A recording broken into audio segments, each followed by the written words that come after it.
So this is my 9th year at Ebertfest, 9 years in a row. It's fantastic, but this year is really special because this year my mother flew in from California and my son came down from Madison. We've got 3 generations of the Gum family here this year. It's just great. Dude, it's beautiful. I like the fact that they host it inside of this small movie palace, which is neat. It's very intimate. We were surprised by the community aspect of it. Yeah. Like when we first came here. We met at Ebertfest.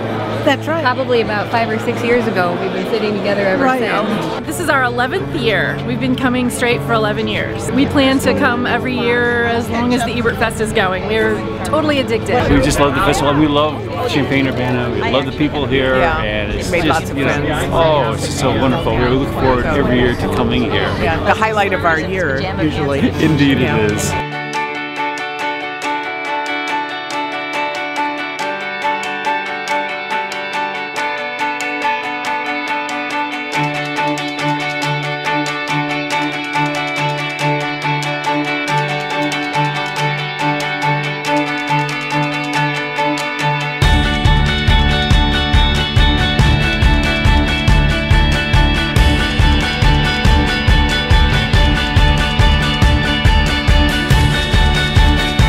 He says, he said this once before, but this is his happening and it freaks him out.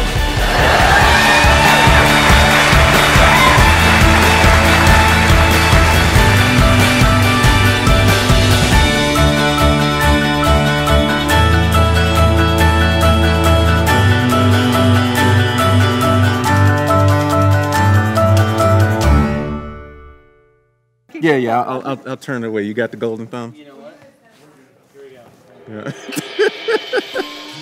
Oh my God, Ebertfest. This is like, I mean, to come to a festival where it's this selective, first off, there's an appreciation for film, there's no overlapping. I mean, this is like a fantasy island for a filmmaker. I don't feel the politics here. I just feel loved. But this festival, you guys, people are here who love film and appreciate nuance and who are open, and I loved that. It was the greatest experience, I'm not kidding, I've ever had watching the film with an audience. It was awesome. I'm so happy. You feel this extreme sense of community, and you feel like you're being led by someone, who in this case is Roger.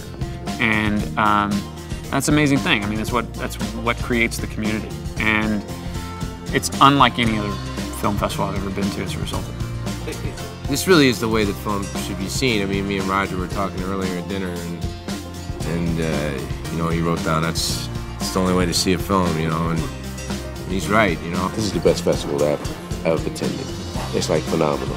It's just, I don't know if it's the energy, the people, everything has been like fantastic. It seems like just this amazing gathering of a tribe. I haven't, like I said, I just got here, but it seems like everybody knows each other, and it's kind of an annual ritual for a lot of people, and everybody seems to know Chaz. It's incredible. It's incredible, and it's all clearly out of love for Roger Ebert.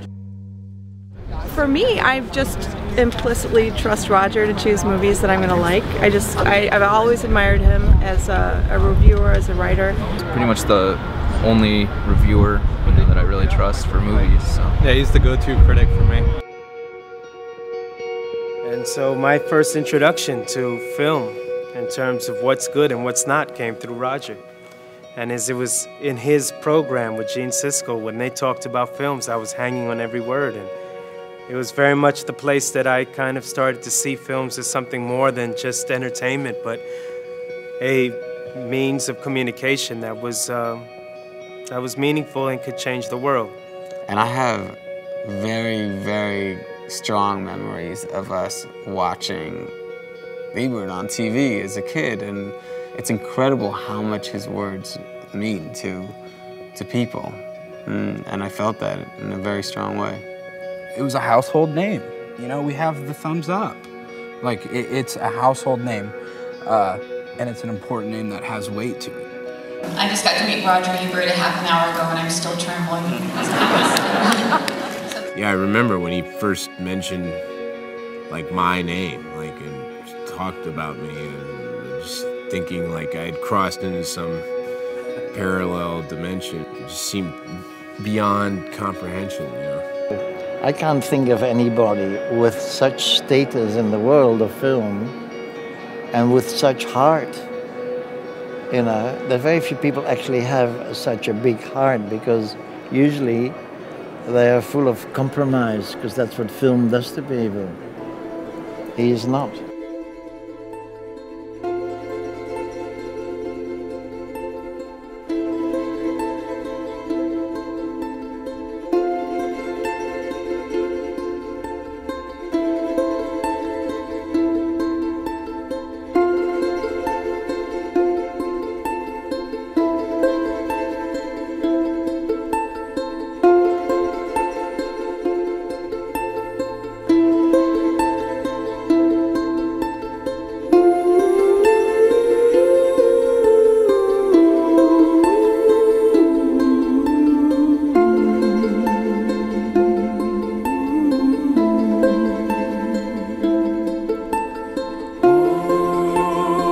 I feel that film festivals are the last vestiges of free dreams.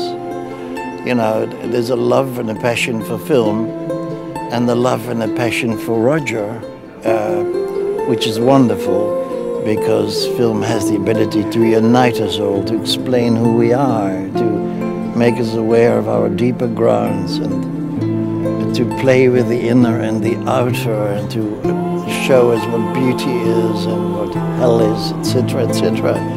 And so to use film on that level, because it's such an expensive medium, is so difficult. And the only hope you find in this chaos is at festivals like this. You know, I feel my heart is blossoming being amongst people that love film. And I think we should start talking about fellow dreamers.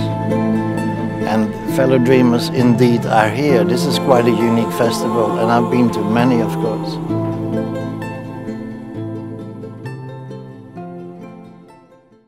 We stay in a bed and breakfast, we see the same gang every year, and then we've made friendships standing in line, we've made friendships sitting in the audience, and all those people have really come here to see what Roger's picked, so we have in common that respect for Roger, but we all get to experience the film together. So I think that's what makes Ebertfest great. It's not just the great movies, it is the community. And people feel that kind of intimacy, people feel that kind of friendship and openness, and it really is a conversation. And that's really what Roger, I think, from the very beginning, instituted by bringing a film festival to his home. It becomes not just an annual ritual, but a kind of family reunion, really. I mean, of people who have all these different relationships to film and to Roger and to Chaz and to other guests, regular guests like Paul Cox this year, who's been here 2 or 3 times before. So to me, it is a family-like atmosphere, but it's a very much extended family, because these people are from all over the world. You know, just a lot of people that you end up seeing every year, so it's great to say hi, and you know, it's a real community sort of feeling, which is awesome. You feel like you are part of an instant family, part of an instant community, and it's just the shared love of film and the shared kind of great warm vibe that they very effortlessly create here. When I got on the plane, the guy next to me was like, "Are you Jeff Nichols?" I'm like, "That's bizarre, that never happens." He said, "I saw Shotgun Stories last time." Coming here with Shotgun Stories was one of the best festival experiences I've ever had. I was lucky enough to bring my dad last time, and we came and we watched every film, and I was really struck by the sense of community that you guys have put together here. It just feels good to be in that community of people who are like-minded and really, you know, love the craft and love the art and love the work. Festivals are great to go to, even if they're a long way away, or if travel across the world or the country, because you're with your brothers and sisters, and this is what we love to do.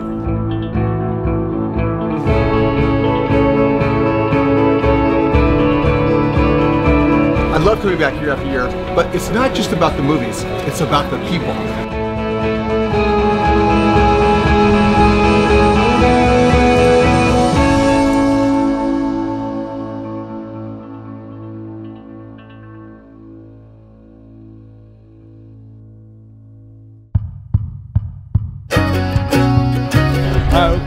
Janet is actually the one who introduced me to Ebertfest. I knew about it, and I had a couple tickets for the first year, but not a pass.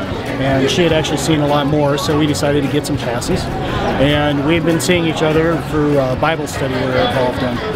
And just one year I decided that she was the woman I wanted to marry. And so after the movie Shall We Dance, I proposed to her during the question and answer session. I was able to find a friend who taught me how to say, "Will you marry me?" in Japanese, and so it fit with the Japanese theme of the film. And so I got down on my knee and proposed, and fortunately she said yes.